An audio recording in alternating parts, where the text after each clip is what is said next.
पाकिस्तान ऐं भारत जी जेका छिकताण आहे उन बाबति मां अव्हां खां ॼाणणु चाहींदमि ही हमिलो ऐं पाक फ़ौज जो जेका उन जी जवाबी कार्रवाई तमामु बहितरीन अंदाज़ में रही। जी छा चवणु चाहींदव? बिल्कुलु तव्हां सही चयो आहे त पाक फ़ौज बिल्कुलु बहितरीन जवाबु ॾिनो आहे जंहिंजी असांखे उमेद त कोन हुई, छो जो एतिरो ई पंहिंजी प्रोपेगेंडा न कंदा आहिनि, छो जो दुश्मन घणा आहिनि इंटरनेशनल लेवल ते।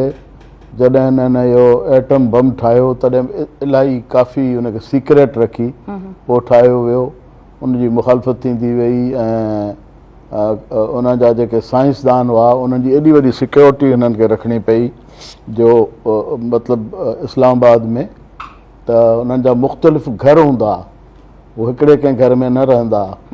ऐं इहो जेको कहूटा प्लांट आहे इन ते वञण लाइ बि कंहिंखे बि इवन मुल्क जे प्राइम मिनिस्टर खे बि कोन वञणु ॾिनो वेंदो ऐं उहो ठही वियो एटम बम। पर उन जी मुखालफ़त ऐं उन ते जेके नज़रूं हुयूं त पाकिस्तान जा हिकिड़ो मुस्लमान मुल्क इहो एटम बम या एटमी टेक्नोलॉजी न हासिलु करे, सो उनखे हासिलु कयो वियो। पर उनजे अञा ताईं बि उनजो पोयां आहिनि उनजे, सो अलाह हिफ़ाज़त कंदो। हीअ जेको ॿियूं टेक्नोलॉजी आहिनि मिसाइल्स जूं, इहे बि कल्ह टेस्ट थियूं आहिनि त इहा जेका मिसाइल टेक्नोलॉजी आहे इहा बि का वणे कोन थी। इंडिया त हाणे पाड़ेसरी मुल्क आहे उहो पंहिंजी जॻह ते, पर कंहिंखे बि नथी वणे, इवन अमेरिका खे, इंग्लैंड खे, ॿिया जेके मुल्क आहिनि जेके गैर मुस्लिम मुल्क आहिनि उन्हनि खे इहा वणे नथी ॻाल्हि त हिकिड़ो मुस्लमान मुल्क खे एतिरी टेक्नोलॉजी हुजे। सो जहिड़े नमूने सां इहो जेको जहाज़ किराया विया आहिनि 4-5 जहाज़, सो इहा वॾी ॻाल्हि आहे, छो जो पहिरीं त कहात हू करे आया, पहल उन्हनि कई, हिननि पहल कोन कई हुई, अची मुल्क जे अंदरि दाख़िल थी उन्हनि जेके आहिनि सो बम्बार्डमेंट कई। भला जेके अहिड़ा के मसइलनि जेकॾहिं कश्मीर में को दहशत गर्दी थी, हिते त पाकिस्तान में रोज़ थी थिए, दहशत गर्दी जो जवाबु वरी दहशत गर्दी सां हुजे हा न, त वरी ॿिया दहशत गर्द उन्हनि वटि बि आहिनि जेके वञी कैनेडा में दहशत गर्दी करे सघनि था, ॿियनि मुल्क में कनि था। हाणे त दुनिया चवे थी, हालांकि कैनेडा त इंडिया जो मुखालिफ़ न आहे, उते वञी जेको दहशत गर्दी कई, त अहिड़े नमूने सां दहशत गर्दी जो जवाबु दहशत गर्दी सां थिए, मुल्की जंग ऐं उनजे हमले सां थियणु मूंखे सम्झ में न आई ॻाल्हि। त हुननि जेके 4-5 जॻहियुनि ते अची बम्बार्डमेंट कई, पोइ हिननि चयो बि सही त उन वक़्तु ई त असां जेको आहे अहिड़ो जवाबु ॾींदासीं जो यादि रखंदा आहियूं, ॾिनऊं। ऐं इहो जेको राफेल जहाज़ जेको आहे हिन जो पंहिंजे जो इंडिया जो वरितो आहे मुल्क ॿिए जो उनजो फ्रांस जो, त उहो जहाज़ टेक्निकली टेक्नोलॉजी वाइज़ चवनि था इलाही सुपर क़िस्म जो जहाज़ आहे। जॾहिं पोएं दफ़े अभिनंदन जो मसइलो थियो जंहिंमें उहो किरियो हो त उन वक़्तु जेको पंहिंजो मोदी साहिबु इहो चवंदो पियो थिए त काश असां वटि जेको आहे सो हुजे हा, इहो राफेल जहाज़ हुजे हा। हाणे राफेल जहाज़ कोन विढ़ंदो आहे, इंसान विढ़ंदो आहे। हा, there is always man behind the gun. हा, जहाज़ पाण कोन विढ़ंदो आहे। सो जेकॾहिं उन्हनि में इहा हिमत उहा ईमान न आहे त राफेल जहाज़ में कोन विढ़ी सघियो। ऐं ॾिसो त 3 जहाज़ जेके किरिया आहिनि उहो त राफेल ई आहिनि, ऐं हिकिड़ो ॿियो मिग आहे या को उहो पुराणा जहाज़ जेके सुठा जहाज़ हुआ उहे, पर उहे ऐं पाकिस्तान जो अञा ताईं त कोन्हे रिपोर्ट। चवंदा इंडिया वारा ॿुधाइनि पिया त असां किराया आहिनि, पर पाकिस्तान में पाण खे त रिपोर्ट कोन्हे, को जहाज़ किरियो त कोन, को पायलट को ॿियो को अहिड़ी का ॻाल्हि त निकिरे हा न, या हुननि वटि किथे किरिया त ॾसेनि हा, नंबर ॾसेनि हा जहाज़ जो हुननि जी हदूद में किरिया, त पाकिस्तान जे हदूद में पाण खे त ख़बर कोन पई आहे। कूड़ी ख़बर जेकॾहिं हलाईंदा त मर्ज़ी वारा आहिनि, पर पंहिंजी ख़बर त हुननि मञी आहे, दुनिया जे एजेंसियुनि मञी आहे, BBC मञी आहे, ॿियनि मञियो आहे त बराबरि जहाज़ किरिया आहिनि। सो उनखां पोइ हाणे इमरान जी थोरी ख़ामोशी आहे, न त जेका चढ़ाई पिए कयूं सा त इलाही वॾी चढ़ाई पिए कयूं। जीअं तव्हांखे यादि हूंदो त ज़ियाउल हक़ जे ज़माने में बि हिननि जी कोशिशि हुई पाकिस्तान ते चढ़ाई करण जी, पर पोइ ज़ियाउल हक़ वञी राजीव गांधी खे कन में क्रिकेट डिप्लोमेसी जे हवाले सां वियो ऐं कन में वञी चईंसि त जेको आहे सो तकड़ न कजांइ, असां वटि बि बाल आहे। सो उनजो ई राजीव जो ADC पियो चवे त जॾहिं उन्होंने कन में इहो चयो त उन राजीव जी शक्ल बि तब्दील थी, उनजा पघर निकिरणु शुरू थी विया। सो बहरहाल इंसान पाड़ेसरी आहे त हिक ॿिए सां ख़ुशि सलूबी सां रहे, हरूभरू ॿिए खे खाइण जे चकर में त असां पाकिस्तान खे खाई वेंदासीं। सो उहो न करे कश्मीर जे मसइले ते बि जेको ज़्यादती कई, उनजो स्टेटस चेंज कयूं कश्मीर जो।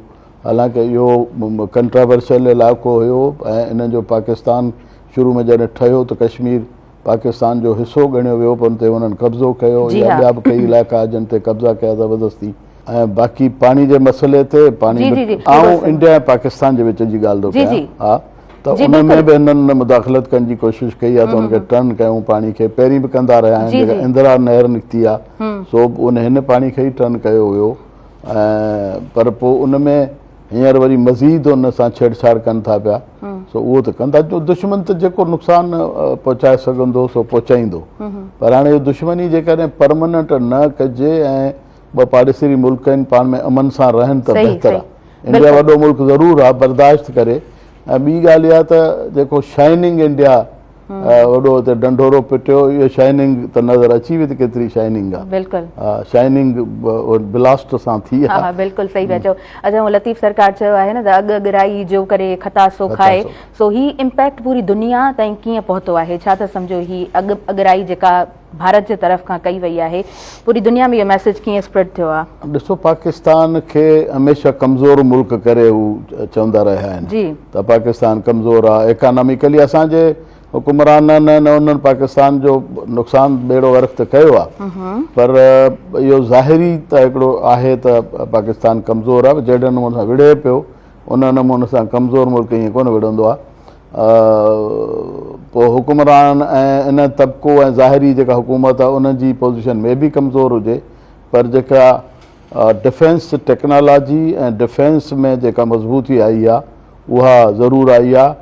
उहो त या त इहे जेके डिफेंस प्रोडक्शन जी मिनिस्ट्रियूं ऐं इहे इन में मुदाख़लत न आहे, इन करे हू कमकार सही था कनि। ॾिसो न, JF-16 ऐं 17, इहो 16 जॾहिं ठहियो थिए, इहो कामरा जेको एयरबेस आहे पाकिस्तान जी, उते ठहियो पिए। तॾहिं मूं इतफ़ाक़न आउं हिकिड़ो दफ़ो हुते वियुसि त लैंड कयो त उते ॾिठो हो मूं त उते उन जंहिं ठहियो पियो तॾहिं माण्हुनि खे तंहिंखां अॻु में हिकिड़ो जहाज़ हो मोशाक हुनजो नालो, जंहिंमें हिकिड़ो या अलाए ॿ माण्हू वेहंदा हुआ, पाकिस्तान ठाहियो।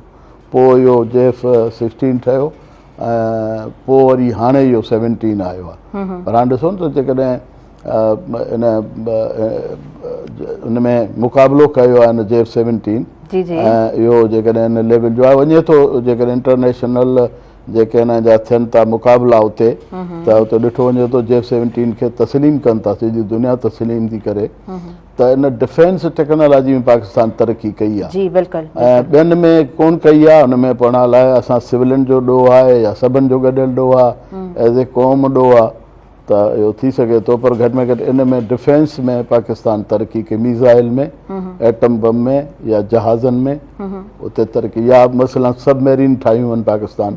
हा जी, बुज़दिलाणू हमिलो आहे त हिकिड़ो मज़हबनि जी ॻाल्हि बि आहे। हिन पाकिस्तान जे पायलटनि में इन्हनि में जुरत आहे, पोइ इहा ईमानी जज़्बो आहे, इन करे आहे या छाजे करे आहे? हो त जॾहिं वेहनि था जहाज़ में त रोईंदा था अचनि, ही शौक़ सां वञनि था।